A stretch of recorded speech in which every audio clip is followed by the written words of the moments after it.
Salut Arnaud, Salut Henri. ça va?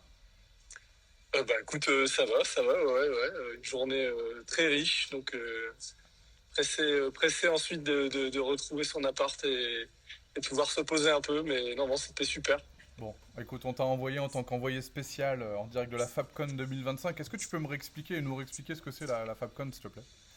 Alors la FabCon, c'est la grand-messe européenne. Alors la FabCon Europe, c'est la Fabrique Conférence, Ok. et donc c'est la grand-messe européenne qui réunit, j'ai envie de te dire, un peu toutes les plus, voilà, les plus gros experts autour de Microsoft Fabric, Ok, avec plein d'annonces complètement dingues. Et voilà, c'est le rendez-vous annuel des experts Fabric. Voilà, trop bien, trop en bien. Europe. Alors du coup là, ça fait donc un jour et demi, 2 jours même complet hier. Alors, nous, on est arrivé au midi parce que notre vol ne nous permettait pas d'arriver au matin, mais effectivement, ça fait 2 jours, sachant que la journée d'hier compte pas vraiment parce que c'était le Partner Day. Donc, c'était plutôt voilà une journée pour picouser les partenaires Microsoft que nous sommes, voilà sur les programmes de partenariat, Ouais, tout ce qu'il fallait retenir. Néanmoins, on avait quand même eu une table ronde en effectif réduit, on va dire, de quelques centaines de personnes dans un amphi avec vraiment les cadres, donc toutes les grandes vedettes de Microsoft Fabric. de chez Microsoft sur la data, Ouais, effectivement, ouais, avec notamment Haroun Oulag qui est le fer de lance ouais. là-bas. Et aujourd'hui, c'était la première journée ouverte à l'ensemble des invités, enfin des invités, des participants, puisqu'on vient pas gratos, hein. Mais voilà, donc là, faut se dire qu'aujourd'hui, on était 4000, donc 1000 Ouais. de plus que l'année dernière à Stockholm. Donc ça veut dire que ça confirme effectivement le succès de l'événement. Et nous, bon, voilà, on est là avec Maxime, on assiste depuis ce matin, on a eu la keynote d'ouverture où il y a eu pas mal de grosses annonces. Et ensuite, bon, on a défilé un peu toute la journée dans les salles pour avoir différentes conférences sur plein de sujets divers et variés, avec toutes les équipes de dev Microsoft, les responsables de programme, etc. Donc c'est top. C'est très riche, Ouais. mais c'est génial, quoi. Bon, On est, du coup, chez Trees, on aime bien le chiffre 3. S'il y a trois choses à retenir, pas forcément des nouvelles fonctionnalités, etc., mais aussi l'ambiance. Enfin, Non, résume-nous en trois points alors, l'événement. je dirais la tendance en termes d'annonces et voilà, de nouveautés. Ce qui nous a frappé, Maxime et moi, Copilote, qui est présent plus que jamais Ouais. partout, dans toutes les fonctionnalités, et qui vraiment apporte énormément de valeur, et qui est un accélérateur, je pense, formidable, et qui commence vraiment à devenir très sérieux. Ouais. Ouais, on Si avait c'est l'impression plus qu'il y seul. avait Copilot avait pris un peu de retard sur la place des IA dans le monde, on va dire, sur tous les éditeurs, etc. Ah Là, non, bah là, c'est plus le cas du tout. trop Là, bien. franchement, on a vu des choses extrêmement convaincantes. Je dirais d'une manière générale, ce premier point, c'est la démocratisation de l'IA Ouais. dans l'ensemble de la stack data Microsoft, à tout niveau. On a voilà, des fonctionnalités hyper poussées comme Chat with your data, Ok. qui permet d'interroger notamment en langage naturel, t'interroges en fait l'ensemble des sources de données qu'il y a dans Fabric, Ok. notamment tous les modèles sémantiques Power BI, etc. Il y a là, je sors juste d'une session sur Azure Fabric Data Agent, qui était anciennement ce qu'on appelait les iSkills, qui lui aussi permet de poser des questions en langage naturel, des questions orientées business, pour faire ressortir des indicateurs, etc. Et Ok. ce qui n'était au départ qu'une petite fonctionnalité, aujourd'hui commence vraiment à devenir quelque chose d'extrêmement sérieux. Donc voilà, donc la partie IA qui est extrêmement présente. La deuxième chose qui nous a aussi marqué dans les faits marquants, c'est la partie CI/CD, donc tout ce qui est développement intégration continue, qui était très en retard, et ils ont vraiment rattrapé tout leur retard. Donc là, les promesses qui ont été faites à Stockholm l'année dernière ont été complètement tenues, puisqu'il y a a priori 100% des items dans Fabric qui sont pris en charge dans Git. Ok. Voilà, donc ça c'est top aussi.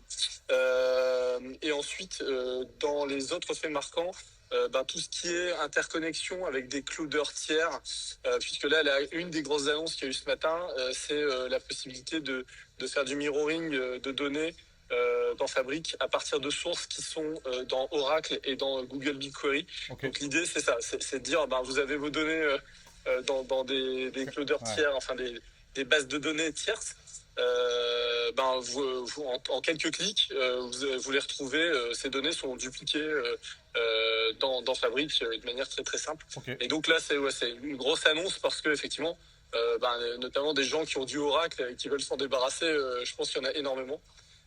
Donc voilà, le connecteur arrive, il est en public preview, donc on va pouvoir le tester et ça risque encore plus d'accélérer l'adoption de Fabric. Trop bien, trop bien.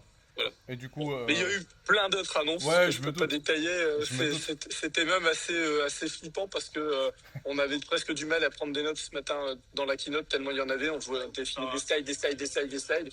Et d'ailleurs, ils ont pris du retard et la keynote a été beaucoup plus longue que prévu. On a senti qu'ils étaient un peu dans le rush.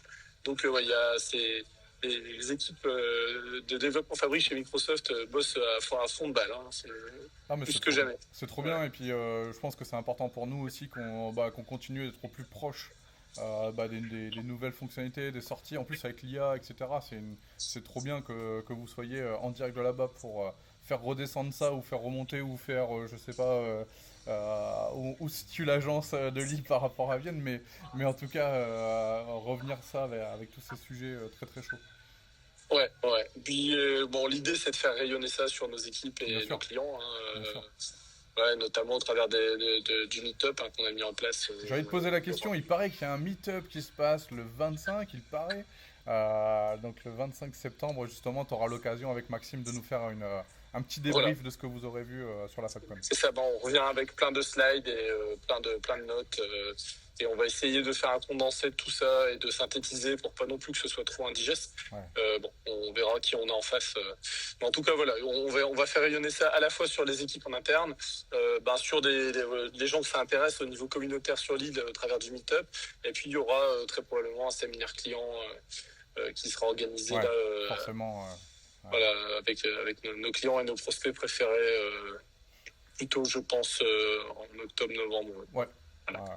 Bon, du coup, on a une partie de l'équipe qui est à Nantes, là, qui est encore à Nantes, qui est en train de clôturer le salon de la data. Ouais, à l'heure où on parle, on pense à eux. On pense à eux. J'ai vu des images sympas. Écoute, j'ai vu Pierrick sur scène pour parler data. J'ai vu un gorille. Et ouais, tu serais étonné. Ouais, j'ai vu aussi passer des photos de gorilles. J'ai pas tout compris, mais bon.